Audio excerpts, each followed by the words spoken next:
जय श्री कृष्णा।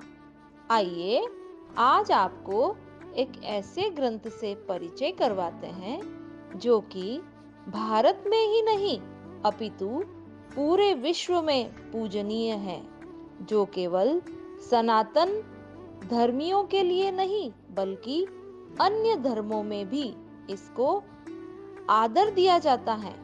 और इस ग्रंथ के पठन पाठन से हमारे व्यवहार व परमार्थ की सारी समस्याएं सहज ही दूर हो जाती है।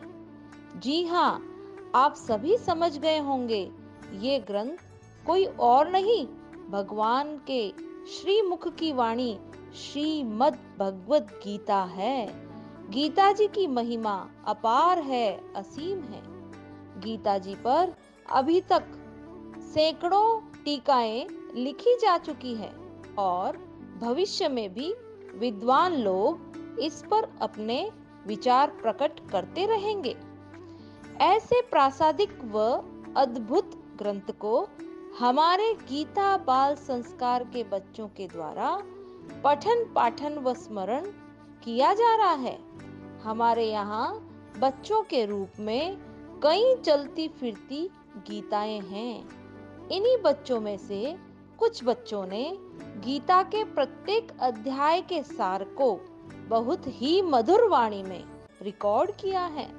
बहुत ही छोटी उम्र के ये बच्चे गीता सार खुद समझने व हमें समझाने का प्रयास कर रहे हैं। तो आइए हम सभी भगवान की अलौकिक वाणी का सार सुनकर अपना जीवन निर्माण करने का प्रयत्न करें। नारायण नारायण नारायण।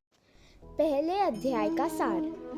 सांसारिक मोह के कारण ही मनुष्य मैं क्या करूं और क्या नहीं करूं इस दुविधा में फंसकर कर्तव्यच्युत हो जाता है। अतः मोह या सुखासक्ति के वशीभूत नहीं होना चाहिए। दूसरे अध्याय का सार। शरीर नाशवान है और उसे जानने वाला शरीरी अविनाशी है। इस विवेक को महत्व देना और अपने कर्तव्य का पालन करना, इन दोनों उपायों में से किसी भी एक उपाय को काम में लाने से चिंता शोक मिट जाते हैं। तीसरे अध्याय का सार। निष्काम भाव पूर्वक केवल दूसरों के हित के लिए अपने कर्तव्य का तत्परता से पालन करने मात्र से कल्याण हो जाता है। चौथे अध्याय का सार। कर्म बंधन से छूटने के दो उपाय हैं। कर्मों के तत्वों को जानकर निस्वार्थ भाव से कर्म करना और तत्व ज्ञान का अनुभव करना। पांचवें अध्याय का सार। मनुष्य को अनुकूल प्रतिकूल परिस्थितियों के आने पर सुखी दुखी नहीं होना चाहिए, क्योंकि इनसे सुखी दुखी होने वाला मनुष्य संसार से ऊंचा उठकर परम आनंद का अनुभव नहीं कर सकता। छठे अध्याय का सार। किसी भी साधन से अंतःकरण में समता आनी चाहिए। समता आए बिना मनुष्य सर्वथा निर्विकार नहीं हो सकता। सातवें अध्याय का सार। सब कुछ भगवान ही है, ऐसा स्वीकार कर लेना सर्वश्रेष्ठ साधन है। आठवें अध्याय का सार। अंतकालीन चिंतन के अनुसार ही जीव की गति होती है, अतः मनुष्य को हरदम भगवान का स्मरण करते हुए अपने कर्तव्य का पालन करना चाहिए, जिससे अंतकाल में भगवान की स्मृति बनी रहे। नौवें अध्याय का सार।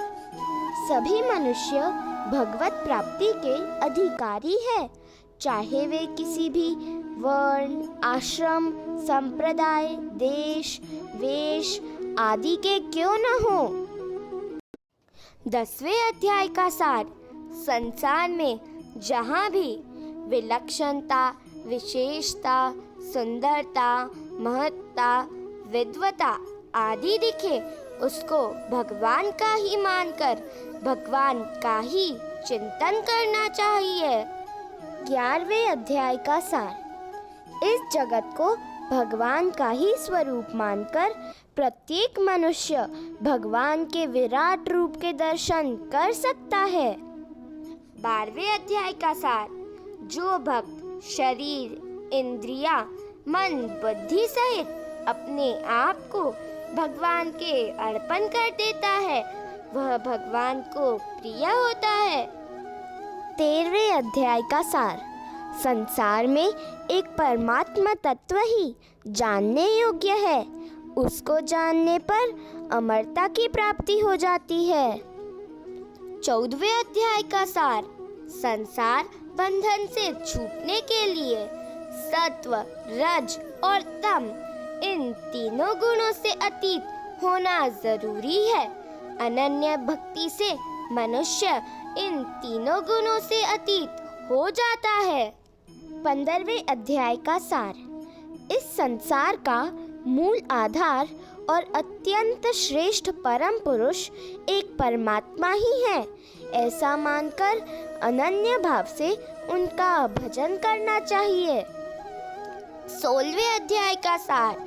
दुर्गुण दुराचारों से ही मनुष्य 84 लाख योनियों एवं नरकों में जाता है और दुख पाता है।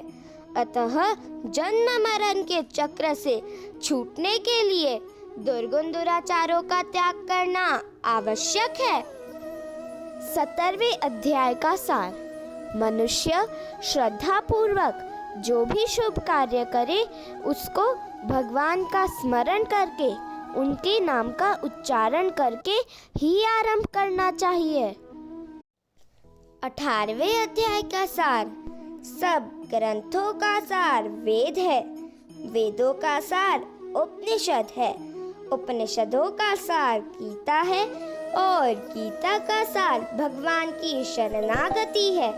जो अनन्य भाव से भगवान की शरण हो जाता है उसे भगवान संपूर्ण पापों से मुक्त कर देते हैं।